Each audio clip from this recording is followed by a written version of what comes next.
Today we are going to customize the 62 Corvette.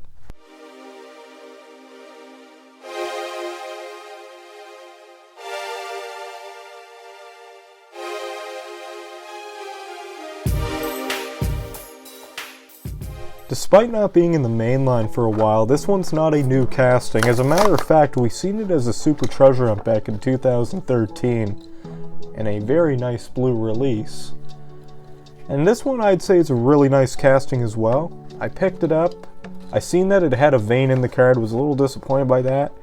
But I also noticed when I looked up close at the stripes on this one that there was a slight defect.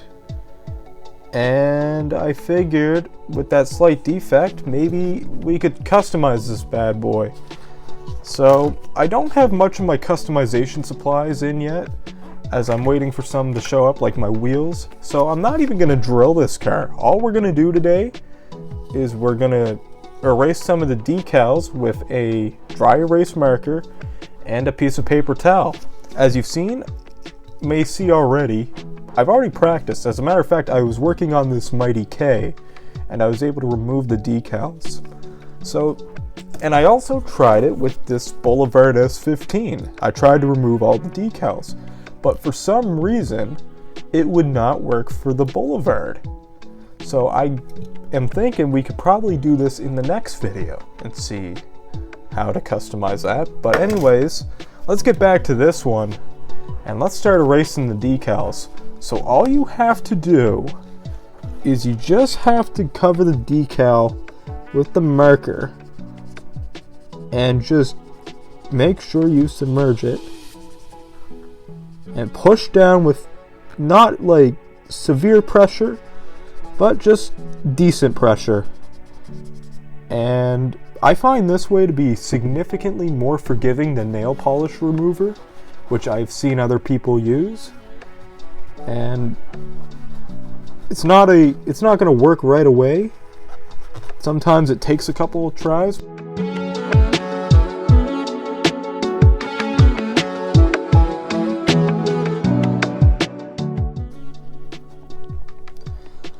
Okay, so this took a while, and I still have a little bit to go, but you really got to push down with that marker in order to do some damage to the decal. You really got to go really hard in. You got to put pressure on the decal that you're trying to get rid of. And you got to put pressure. And this is a very time-consuming process, as this might take a few tries.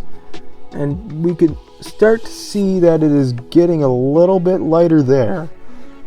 And that's just from squishing it for 5 seconds. So this is going to take a while, but now you do see that it does work. It is very difficult. And we finally got that number 2 off. And I'll be back once I get rid of the rest of these decals, but this is probably going to take me a few minutes. So I'm back. This is a very time-consuming process, so you cannot just expect it to work instantly. You really got to dig in with your marker. You got to dig into the decal. And basically, if you hear the squeak of the marker, then you should be good. If you hear that squeak, that's a good sign that you're doing a good job digging in. So it really takes a lot of work, but I can tell you, using a permanent marker, a dry erase marker and a piece of paper towel is significantly more forgiving with removing decals than nail polish remover. Seriously though, nail polish remover is so much more difficult to navigate where you're taking the decal off, because I did this Mazda and that is bare metal. I also tried doing this process with a permanent marker the first time with like a Sharpie. So if you're just trying to remove decals, seriously, I recommend using the Expo markers. These low odor ones are really nice, as well as a piece of paper towel. I know that one's looking pretty rough right now, but it does the job. And now my next step we're not going to just leave it in this plain color. What I want to do is I'm going to make the Sharpies that I bought for doing the decal removal a little more useful. So now what I'm going to do is I'm going to do some detailing on the grill.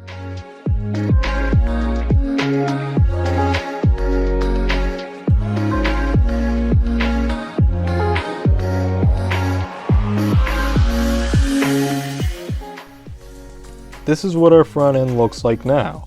I added the black grill parts right there, and I painted the grill black in there. So I think that looks pretty good so far. This is where things could get a bit messy.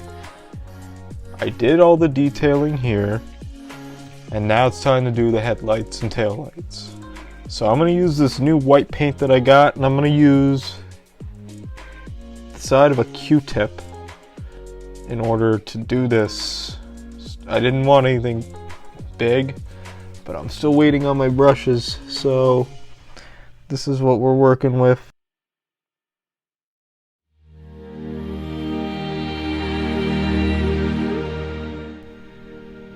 Now that I did the the headlights, it's time to move on to the taillights, which I already tried doing with a red Sharpie, but as you can see on the camera, it's just not showing up. What I'm actually going to do is I'm going to do a white base coat and then put red above it, so if we can try to maybe get that chrome ring effect that you get around the taillights.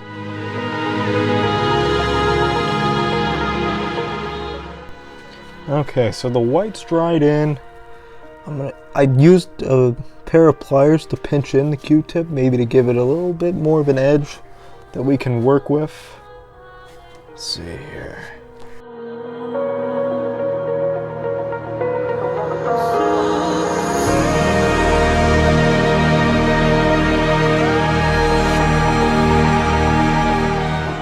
Just finished up the taillights. The right side looks decent. I really butchered the left side. I ended up having to do the left side twice.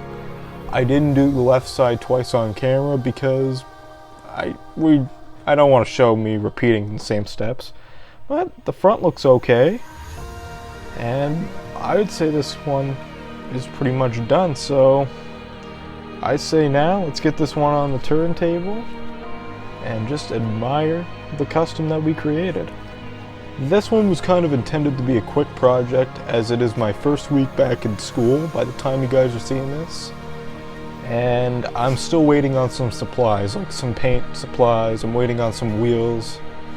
And I'm expecting perhaps the next video I pick another car. We do the same thing that we did with the Corvette, but maybe we do a wheel swap along with it. Which I did something very similar with a Liberty Walk S15, except without the decal removal. I will link that video down below, as I think I did a solid job on that one, but I gotta be honest, I really like what I did here with this Corvette. I just wish the back tail lights would have came out a little bit better.